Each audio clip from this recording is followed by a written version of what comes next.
Simple ആയിട്ടുള്ള ചോദ്യം ഞാൻ നിങ്ങളോട് ചോദിക്കാം. നമ്മൾ നിത്യജീവിതത്തിൽ ഉപയോഗിക്കുന്ന എല്ലാ വസ്തുക്കളും ഏതെങ്കിലുമൊക്കെ ഒരു ബ്രാൻഡ് ആയിരിക്കും എന്നുള്ള കാര്യം നിങ്ങൾ ഇതുവരെ ചിന്തിച്ചു നോക്കിയിട്ടുണ്ടോ? നിങ്ങളുടെ വീട്ടിലെ കാര്യം തന്നെ ഒന്ന് ചിന്തിച്ചു നോക്കൂ.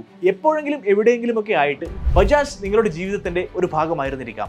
ഏകദേശം ഒരു നൂറ്റാണ്ടോളമായി ഇന്ത്യയുടെ യാത്രയിൽ ബജാജ് ഗ്രൂപ്പും ഒരു ഭാഗമാണ്. ഇന്ത്യയിലെ ഏറ്റവും വിശ്വസനീയമായതും ശക്തമായതുമായ ഒരു കമ്പനിയായി ബജാജ് വളർന്നു. ആ വളർച്ച ഇന്നും തുടർന്നുകൊണ്ടേയിരിക്കുന്നു. ഇന്ത്യയുടെ മൂല്യങ്ങളിൽ ജനിച്ച് ഇന്ത്യക്കാരുടെ ജീവിതത്തിനായി ഉണ്ടാക്കിയെടുത്ത ഒന്ന് ഇപ്പോൾ ഒരു വലിയ മാറ്റം വന്നിരിക്കുകയാണ്. ബജാജ് ഗ്രൂപ്പിനെ ബജാജ് ലൈഫ് കംപ്ലീറ്റ് ആയിട്ട് ഏറ്റെടുത്തിരിക്കുന്നു. വിച്ച് മീൻസ് ഇതിപ്പോൾ 100% ബജാജ് ആണ്. Made in India, made for India, made by India. ഈ കമ്പനിയുടെ ശക്തി മനസ്സിലാക്കുന്നതിനായിട്ട് ചില വസ്തുതകൾ നമുക്കൊന്ന് പരിശോധിച്ച് നോക്കാം. ഇപ്പോൾ തന്നെ ഏകദേശം 3,47,00,000 ആളുകൾ ബജാജ് ലൈഫ് ഇൻഷുറൻസിനെ വിശ്വസിക്കുന്നു. അസറ്റ് അണ്ടർ മാനേജ്മെന്റ് ആവട്ടെ 1,37,000 കോടിയിലധികമാണ്. ഇതിന്റെ അർത്ഥം എന്താണെന്ന് വെച്ചാൽ നിങ്ങളുടെ പണം കൃത്യമായിട്ടുള്ള ഫിനാൻഷ്യൽ കേപ്പബിലിറ്റി ഉള്ള ഒരു കമ്പനിയാണ് മാനേജ് ചെയ്യുന്നത്. മാത്രമല്ല അവർക്ക് AAA കെയർ റേറ്റിംഗും ഉണ്ട്. വിശ്വസനീയതയുടെ ഏറ്റവും വലിയ ലെവൽ. മാത്രമല്ല 343% സോൾവൻസി റേഷ്യോ. ചുരുക്കി പറയുകയാണെങ്കിൽ ആവശ്യമുള്ള സമയത്ത് ക്ലെയിം പേ ചെയ്യാനുള്ള സ്ട്രെങ്ത് കമ്പനിക്കുണ്ട്. കൂടാതെ 99.29% ക്ലെയിം സെറ്റിൽമെന്റ് റേഷ്യോയും ഇതിനകത്തുണ്ട്. ഇതിന്റെ അർത്ഥം എന്താണെന്ന് വെച്ചാൽ